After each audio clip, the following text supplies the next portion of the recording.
What's up, your boy Domuto. We're back with another video. Today we are watching Totally Not Mark rewriting Dragon Ball GT. Alright, so we're gonna check this out, man. See what he do about GT. I'm trying to remember. I don't remember too much on GT. I haven't watched it as many times as I watched Dragon Ball or Super or anything else Dragon Ball. So, but I do know some things about GT. So we might get into it, man. Make sure you like, comment, subscribe, and Lego. You should have do rag on, cause y'all don't deserve the wave. Y'all don't deserve to see the wave. Maybe it wasn't so bad. About 5 years ago, I uploaded a series of rather scathing reviews terrible of the notorious Dragon Ball GT. But despite my largely negative impressions of and experiences with the show, I've never shied away from confessing that there were arguably some truly fascinating ideas toyed with, genius concepts at play, and some absurdly awesome moments that featured from beginning to end. 30 years later, fans are still talking about and enjoying the show, so with Daima looking more and more like Toriyama's version of Dragon Ball GT, I started to wonder if perhaps there could be a way to fix every single issue with GT's writing while keeping it as close to what fans of the series love about it. Well, there's only one way to find out. I'm Totally Not Mark, and today I'm going to try to rewrite Dragon Ball GT. Pray for me. Shenron and Baby. That's it. To temper expectations, I am not going to be rewriting Omega 64 Shenron. individual scripts complete with bespoke dialogue performances. That is not what this video is trying to be. What I instead want to do with this video is extract the best and most iconic parts of Dragon Ball GT's 4 recognized arcs, and then discard all of the trash, I mean the rest. Yeah, dispose of the rest, that's what I meant. Doing this will no doubt leave behind considerable gaps in GT's story and open up opportunities for me to get creative, resulting in, I hope, something that feels both like GT, only a little more well structured and perhaps even more compelling. With that out of the way, let's jump into the first arc, the Black Star Dragon Balls. Many of you watching from the States might not recognize the Black Star Dragon Balls arc as GT's first, and to be honest, that alone proves that the American experiment was both justified and a rousing success in my book. But I'm not here to dunk on the series, at least not that much, and to be honest, there's plenty within even this arc we should acknowledge and preserve for a rewrite. When one thinks of Dragon Ball GT, you think of Kid Goku alongside his friends searching the cosmos in order to save the world. Foundationally, I'd like to preserve some of this as it offers plenty of interesting opportunities to push Goku and his wayward companions into action. And speaking of companions, in my view, Pan is a necessary inclusion for this rewrite. She offers a wonderful opportunity to tie the past of Dragon Ball into the future of the series GT is trying to establish. She's a largely blank slate upon which to develop an interesting character, and Toei's initial outline for her in those early episodes put forth a wonderful motivation to inform her story. She hates that she's treated like a kid and wants to earn the respect of the greats that surround her. And so, with that, she's ripe for a great story in my book. Yu, too, is an important inclusion. He's often what I picture when I think of GT. And I say change her personality. He's a uniquely GT character. Something that I think is important for a show like this to establish and build up in order to set up its own identity. Furthermore, his relationship with Pan felt combative and heartfelt at times. Heck, if nothing else, what he stands to offer the gang in terms of mechanical MacGuffins to help progress the plot could be valuable also. And, okay, let's see. Is there anything else that I want to take from this arc? Spaceship had a cool design, I guess. Dr. Mew, fuck no. Lewd? Absolutely not. Okay, let's go on to Baby. Let's go. This is where I believe Dragon Ball GT accrued 99% of its existing fan base. A fan base that still exists the Baby arc even to wasn't this bad. day. And I know that because they've been screaming at me for the last 5 years. But it's easy to see why they like the show so much because there's plenty to adore in this section specifically. From start to finish, the concept behind the story as well as its early execution is utterly brilliant. One of the principal challenges Toei faced early on when writing for Dragon Ball GT was in how they tried to make it feel more like an organic continuation rather than a poorly conceived and disconnected cash grab. Toei's recognition and ultimate course correction following the first arc made the Baby section by far and away the strongest of the series narratively speaking. Concocting a storyline born from the consequences of the Saiyan's tyrannical past, it was not only compelling but extremely believable as an organic continuation to prior canon events within the Z continuity. I particularly found the notion of a Tuffle creation like Baby poignant, with him slowly becoming the very thing he was designed to stop, a tyrannical monster destroying and enslaving an alien world. This narrative idea facilitates not just a compelling conclusion, but also an emotionally resonant and clear message that no matter how unfairly treated, revenge always runs with it the risk of only further perpetuating suffering and creating new monsters in the process. There's so much about Baby's execution that I adore, so I will definitely be sure to draw from that when I'm rewriting this section. Okay. But there are other disparate elements that I thought worked, such as the sacred water from the Garlic Jr. arc being used to bring folks back to normal during the Baby arc. I mean, if you're writing a non-canon story, you might as well use everything at your disposal, and I thought that was pretty clever. Okay, what else? Let's see, I guess I also kind of liked Vegeta introducing himself as the Earth's defender, and... am I forgetting anything? Okay, yeah, I'm kidding. Did you really think I wasn't going to mention what is possibly 90% of the reason people love Dragon Ball GT so much? The insanely popular Super Saiyan 4. I'm by no means a fan of transformations for transformation's sake. I've said as much countless times before, but it's a losing battle trying to keep pushing that boulder up that hill, so let's see what I can work with here. I mean, there's no denying the cultural impact this transformation has had. With its new and striking design changing up the formula of spiky blonde hair, Super Saiyan 4 and how it came about was both novel and emotional. Super Saiyan 4 is one of those inextricable elements that defines Dragon Ball GT's identity. That alone makes it worth preserving in my book, and so it's time to move on to Super Android 17. Mid-ass. The Shadow Dragons arc. The Shadow Dragons are another one of those GT concepts that almost forces you to take a step back and say, you know what, that's a damn good idea. I do not care to see Cell and marry Frieza. the show to the extensive past of the franchise, but it does so while Shadow also Dragon addressing are one of fire. Dragon Ball's principal criticisms, that the main cast relied too heavily on the Dragon Balls to solve all of their problems. With each of the corrupted evil dragons emerging they need to run said this balls, back, low-key. representing a specific wish asked of them over the course of the series, this, just like the Baby arc, is a concept that They can is run this back prime and make it better. ripe for emotional and thoughtful storytelling. It was just held back by one or two rather substantial issues. Furthermore, and I think I speak for most fans when I say this, the final episode of Dragon Ball GT is one of the most thunderously emotional and final send-offs the series has ever offered. There are of course arguments to be made here that it might not feel very Dragon Ball due to how final it is, but one cannot deny the emotional impact it has had across the world, and we're writing a Dragon Ball GT rewrite, not a Dragon Ball rewrite. And so, with it standing to this day as a monument to the series we all know and love, I think I now have everything I need to start this rewrite. Now that we have an idea of what we want to preserve, let's see if we can outline or pitch a version of this story that improves things. It's worth pointing out that correcting a story's shortcomings with the benefit of like 30 years worth of hindsight is a far easier task than that which Toei undertook in 1996. In fact, in 2005, a producer of GT, Kozo Morishita, said that in an effort to retain the time slot DBZ occupied, they needed to produce a new story. It's anyone's guess at this point as to how long they had to prepare for this creative venture, but whatever the schedule looked like, a plan had been written up detailing 26 episodes worth of plot outlines. However, by the time they had completed the third script, a certain realization was made. That this was hella boring. And you know what? It was. Also, Super Android 17 was so bad that it somehow made a story about merging the mortal world and hell with all of the past villains boring? How do you even do that? Now we have two diamonds in the rough to work with, the Baby and Shadow Dragons arcs.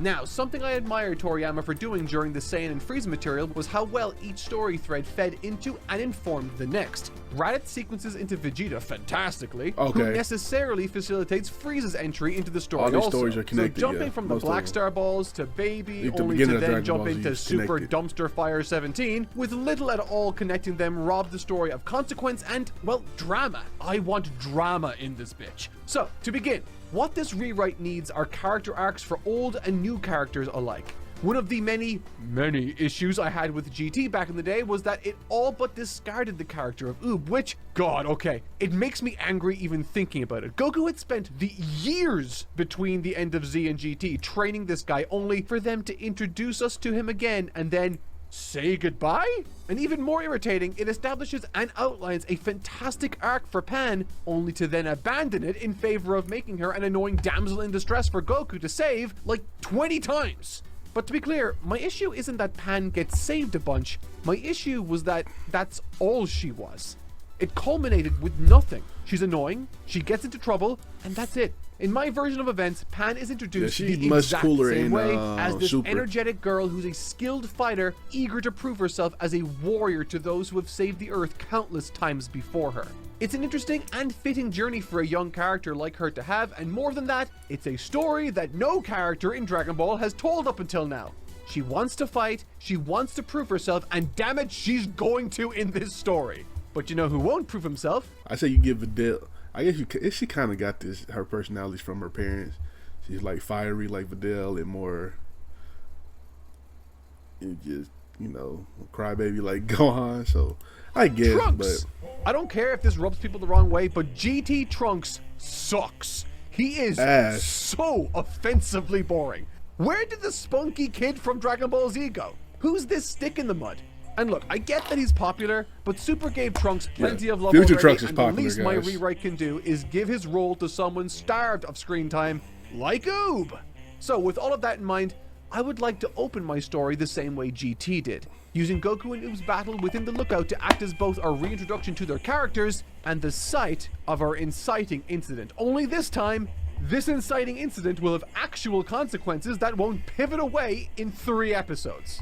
So Goku's giving Oob his final test within the Lookout, right? And in the original show, they almost destroy the structure completely. Well, in my retelling, I want them to actually fully demolish it, leaving behind nothing but rock fragments. This is where the Dragon Balls with black stars come in. Okay, I can see that you're a bit confused. The issue that I had with GT's Black Star Dragon Balls was that they felt shoehorned in, and therefore the looming threat of the Earth's destruction felt vapid. I mean, it sucked. And looking at the trailers for Daima, it seems as though Toriyama found his own elegant solution that didn't involve creating new MacGuffin balls. Instead, he created a villain for them to deal with. This creates the need to go on that adventure, and more than that, it has a built-in conclusion with Goku no doubt coming to blows with this big bad at the end.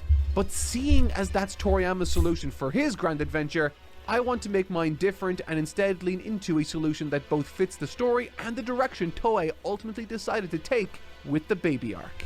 In order to fix the damage that he and Oob caused, Goku insists on using the Dragon Balls to repair the Lookout. Right. While I don't like the Black Star Dragon Balls being their own thing in the original story, I do think the idea of these stars and the Dragon Balls changing to black from overuse, let's say, offers a chance to play with the mechanics of the Dragon Balls, thus facilitating this baby storyline while also foreshadowing the final arc of this rewrite with the Shadow Dragons. By calling forth Shenlong, now in his enormous red form, he emerges to grant their wish. But Goku remarks on his appearance and questions why there's only one wish. Shenlong doesn't respond, but you know what? Goku doesn't much care because all he needs is one wish anyway. He shouts out, "Shenlong, can you undo the damage our fighting has caused?" Shenlong's eyes glow, but something is wrong.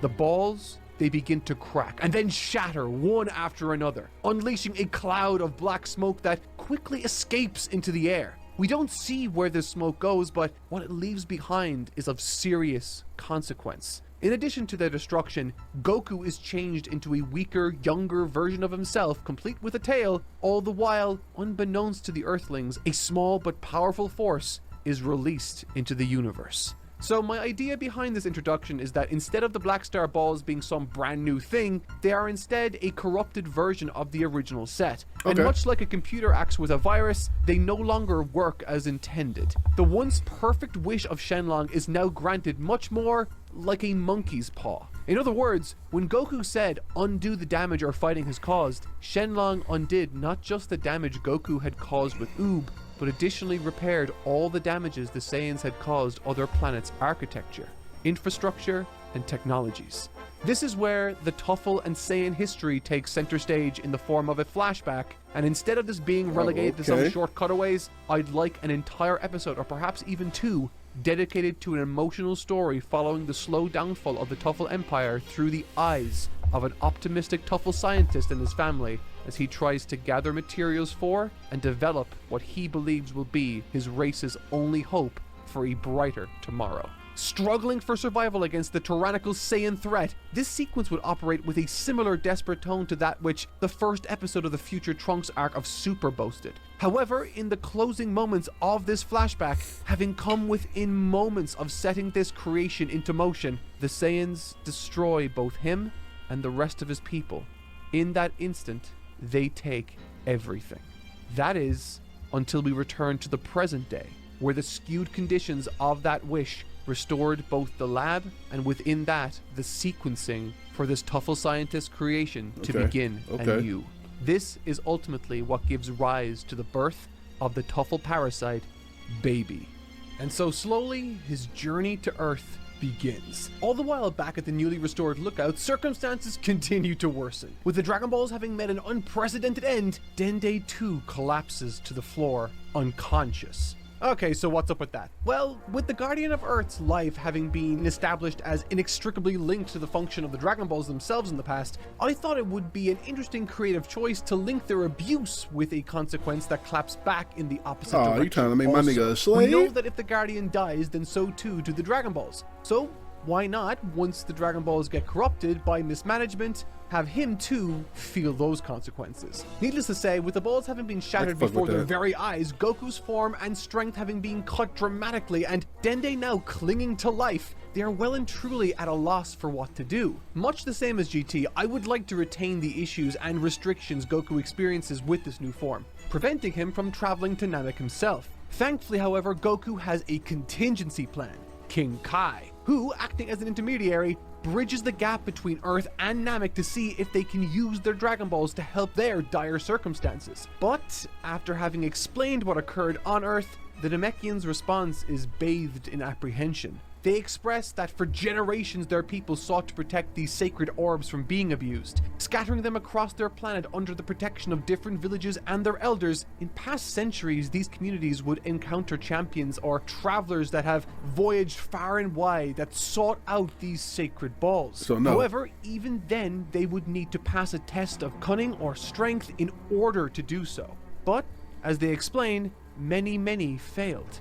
On its face, this introduction might seem cool and dramatic, sure, but to others they may also see this as an introduction full of drama for drama's sake. But I assure you that is not the case. Instead of a big bad, the overarching crux of this story will be the circumstances surrounding the Dragon Balls and the consequences that stem from their abuse. And through taking this approach by reappropriating the visual of the Black Star Balls as an inciting incident for both Baby and as a prelude to the final arc itself, I think it's not just efficient, but thematically in keeping with both this story of Baby and the eventual Shadow Dragon's tale. The emphasis I place on the Tuffle's backstory demonstrates this. The themes of the Baby arc are, in my view, what hoist that story head and shoulders above every single other part of GT by a country mile. And more than what cutaways alone can offer, these dedicated episodes tell the story of where Baby came from, the struggle of oppression the Tuffles faced, combined with staggering levels of hope. These are the seeds that blossom into the arc of this alien parasite, and this is the story. And so, at this point, you might be thinking that I'm going to now rewrite the rest of the Baby arc, but in truth, I want to keep the majority of it as similar as I possibly can because I don't want to change what isn't broken. And while I do want to place Pan and Oob in positions of greater prominence, there are elements of the original's execution that were truly brilliant. The motivation to create a creature to end all the suffering the Saiyans have caused is admirable. It explores how one's desire for justice can so easily trespass into the realms of revenge. And so I would like to take that one step farther by establishing Baby not as an evil monster outright, but as a misguided entity with an overly simplistic view of right and wrong.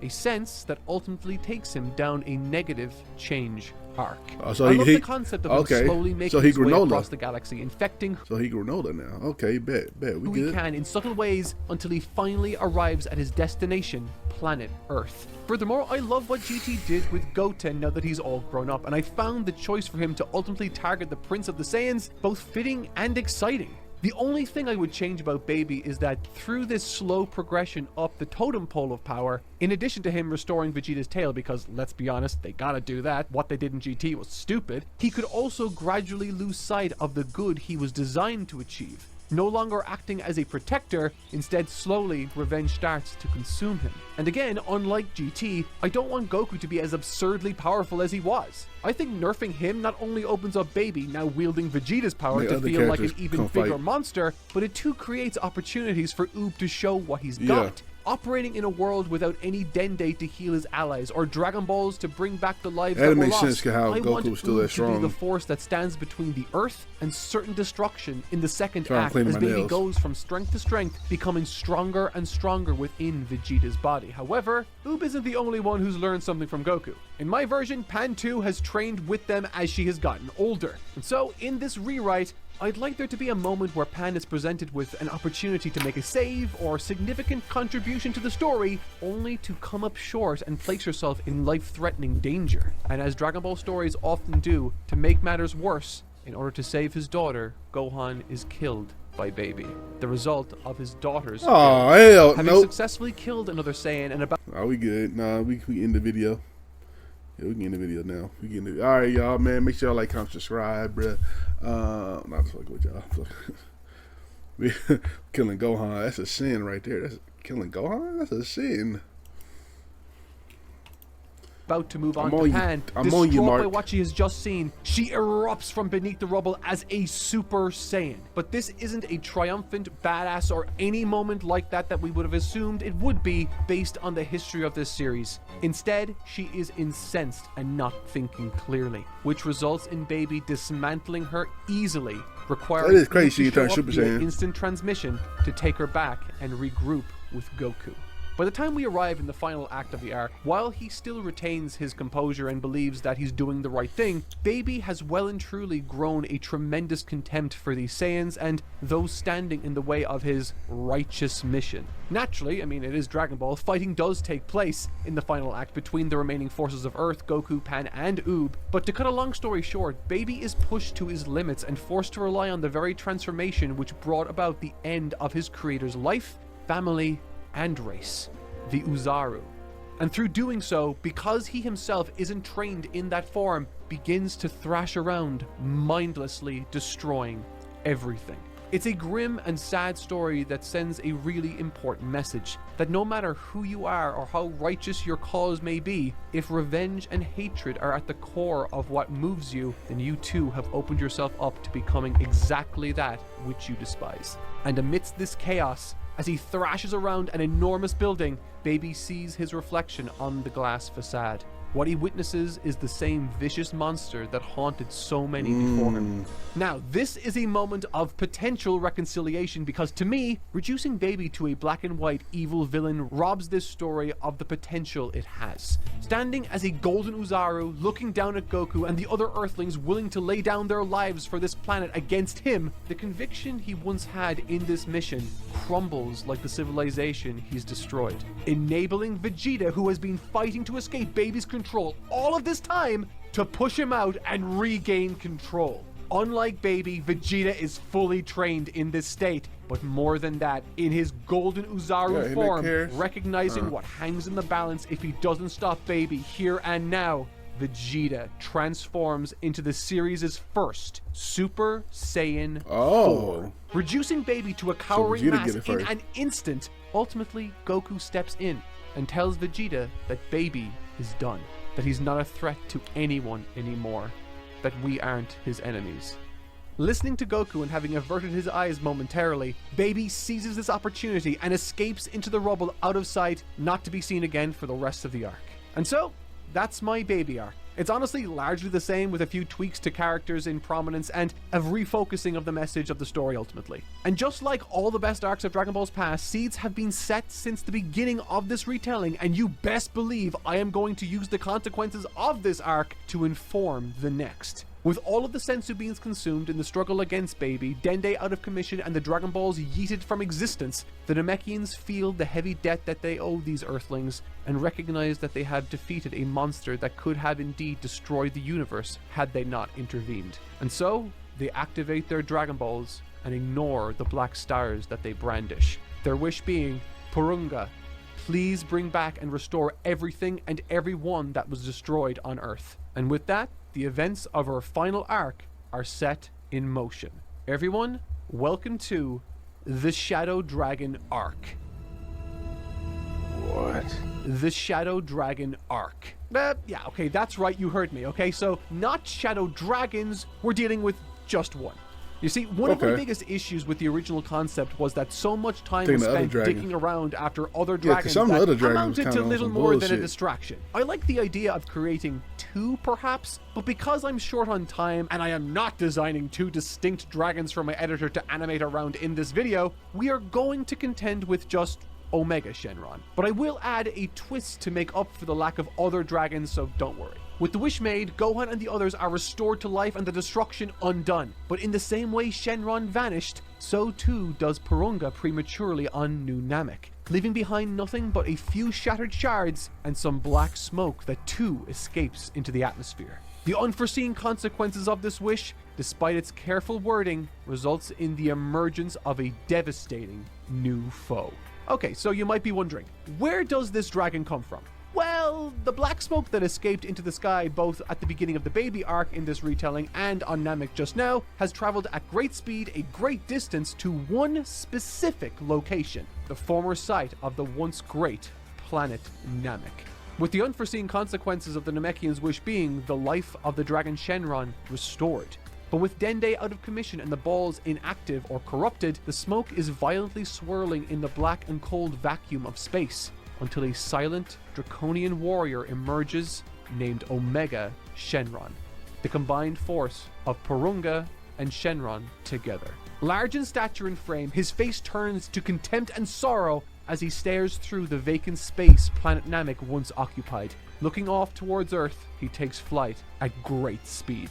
Back at Earth, with Goku critically injured and no other option available to heal him, he is transported to the best medical facility in West City. So, with this, you have your typical Goku is in critical care situation, all the while a monster is coming to attack the Earth. But again, because I want this story to give some shine to the next generation, I'd like Gohan and Oob to investigate the sudden arrival of this foe first when he arrives, with Pan having disregarded Gohan's wishes for her to stay out of it, following quickly in tow behind. But when she arrives, she doesn't find her father and Oob fighting a successful battle against this monster. What she finds are both of them incapacitated. Landing by her father's side, Gohan comes to her and tells her that he can't move and that she needs to travel to Korin's tower and hope beyond hope that they have one or at least a partially grown sensu bean for Goku to take. Initially hesitant to leave her father behind, Shenron sets his sights on Pan. Inches from grabbing her, an explosion of red aura erupts beneath the rubble.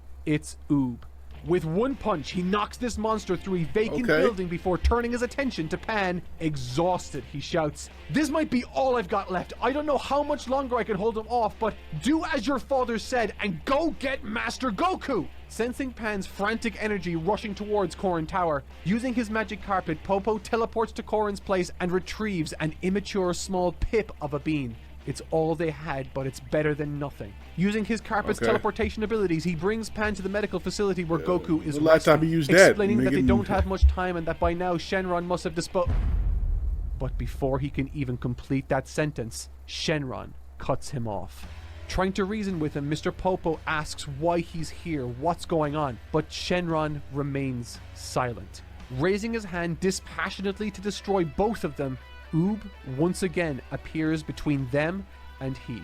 On the verge of collapse and having used the last of his energy to teleport to their side, he accepts his fate, willing to take this blast if it means Pan and Popo survive. But surprisingly, the attack doesn't come. Shocked by this, they all look to Shenron, whose attention isn't on them, but is pointed squarely towards the rooftop. It's Piccolo. Touching down, after just a moment, something in Piccolo tells him that he knows what this creature is. Something inside him forces a sentence out. In Namekian, he utters, "Who are you and why are you here?"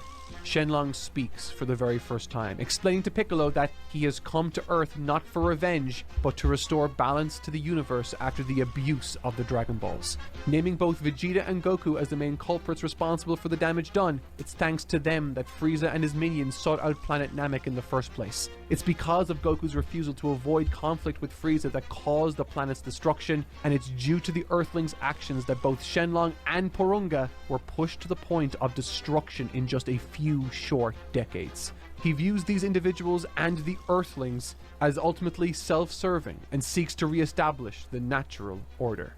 Now, that might seem like a bit of a tone shift, and I understand that this might run the risk of coming across as, I don't know, a little severe and serious, but in truth, my vision for this isn't intended to be that at all. What I am trying to highlight, however, with these story footnotes is what I believe was GT's biggest issue. It was trying too hard to look backwards and recapture that magic in a bottle, trying to cash in on that Dragon Ball 1980s nostalgia when they would have been much better served only looking back to inform what comes next. The future. I'm with that. The original Dragon Ball was wall-to-wall lighthearted adventure fare in the beginning, but eventually, even prior to Z, Toriyama started to play with increasingly darker themes. And when Z eventually did come around, he turned that aggression and intensity up even farther. So much so that by the time the end of the series rolled around, this once lighthearted adventure tale with naive characters had transformed into a far more serious and complex action epic. It certainly wasn't outright complex by standard terms, but it had become most certainly more complicated. And looking back, the progression is stark, but it was always gradual and most importantly, moving in one direction, forward. And so, in keeping with the final creative note Dragon Ball Z ended with, my goal with this story and the ending I will soon be sharing with you is to present a version of Dragon Ball GT that progresses the story while feeling informed by the past. And to fully achieve that, I want to borrow another aspect from the original GT. The original Shadow Dragons left a lot to be desired, to say the least, but what I thought was very interesting was that they each represented a specific wish made on the Dragon Balls, each of them a physical manifestation of the past misuses of the balls themselves. And while I only have one dragon, I do love the idea of his power being derived from the accumulation of wishes rather than the absorption of individual dragons. Each of these wishes, or a host of them, could be caused by a single individual, a single Earth's defender. And so, seeing as Piccolo is chatting with Shenron let's use him. He's been responsible for some of the wishes made, and also responsible for the messes that required wishes to be fixed. And so, I kinda love the idea of these two squaring off not just as a test of strength to determine the victor, but also a test of maturity. A test for Piccolo to prove that he's undergone a reconciliation completely. This could offer him the opportunity not just to jump in to rescue those that he loves, but to go all the way and outright declare that no harm shall come to this planet or the people that inhabit it as long as he's still breathing. These fights could very well take place across the entire series, with Shenron getting the better of them. However, in the process, despite their defeat, thanks to the valor of their efforts, his power slowly starts to be chipped away, gradually, until he comes face to face with the most formidable opponent, and arguably the man responsible for a large portion of the wishes made on both sets of Dragon Balls, Vegeta. But I don't want this to be a simple fight like Piccolo's was. Instead, what I want to do is use this as an opportunity for Vegeta to demonstrate his ability not to let his hunger for battle get in the way of his judgment, and instead demonstrate cunning strategy in the name of saving the most people he can. And to emphasize and carry out that vision, I want to use Trunks. In Dragon Ball Z, the way Vegeta treated future Trunks was cold, to say the least. So much so that I could see him regretting a lot of the time he wasted being so self-serving. And so, what if, instead of facing this threat head-on, in preparation for it, he takes Trunks to the room of spirit and time for as long as he can afford to. And through that, we see the stark difference in the mentor that he has become, with the results being an eventual battle and story climaxing not in just a show of tremendous power for Vegeta, but instead a show of tremendous pride, not in himself, but in the warrior and man that his son has become. Proving in the process that he, Vegeta, is not only a changed man, but no longer the egomaniac that led to so many wishes being made in the face of so many atrocities. I think this reconciliation could be really powerful, and in finding out where Shenron gets his strength, he could volunteer to give up his life if it means atoning for the sins he's committed on Namek, on Earth, and across his life. The conclusion of this bout would be the defeat of Vegeta, much the same as Piccolo, but the dramatic weakening of Omega Shenron even farther, culminating in the restoration of the Namekian Dragon Balls, which sets up the events of the final fight perfectly. Now, naturally, I want Goku primarily as the focus for the majority of this final clash, with the fate of the Earth hanging in the balance. Now, naturally, I want Goku primarily here as the focus for the majority of the final clash. I mean, it is his last hurrah. With the fate of the Earth hanging in the balance, his friends taken by Shenron, and slowly losing power, despite putting up a commendable battle, despite understanding why he's there, Goku collapses to the ground.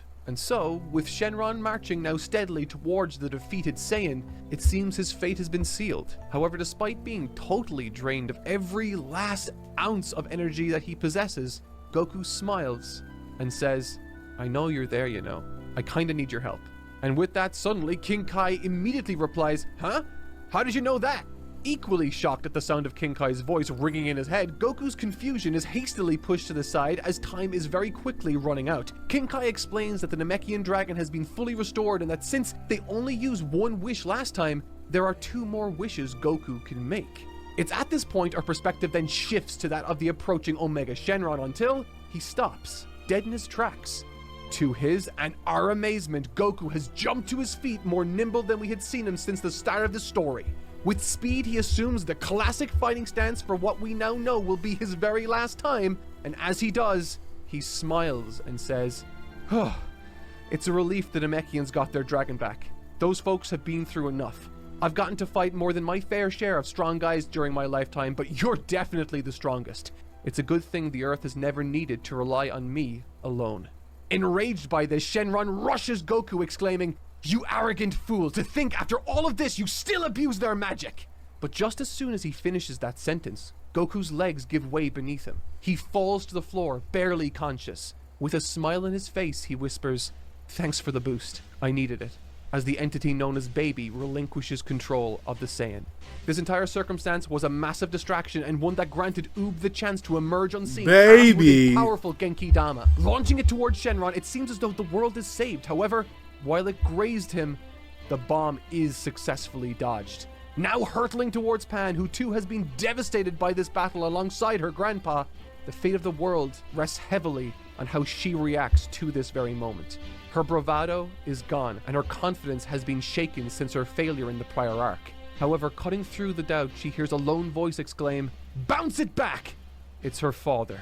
"If I can do it, you can too!" With this beautiful callback to Gohan's moment of get the outstanding fuck outta bravery here. during the Saiyan arc, Pan, now brimming with conviction, plants her get feet, this spikes bullshit this outta here. Genki Dama with deadly accuracy and godly power towards this unsuspecting dragon. Sent flying into the air, but with a smile, Shenron fades, and with his departure, so too do the skies fall into total darkness once again.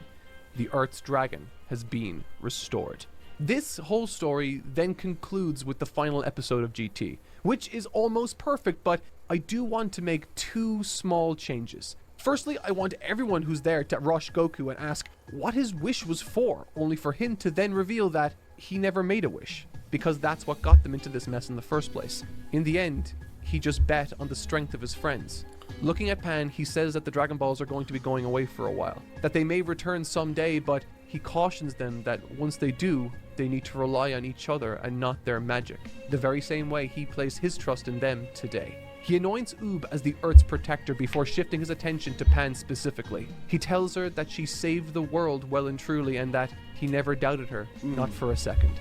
All the same stuff happens in this wonderfully emotional closing segment, but like I said, there is a second change that I would like to employ.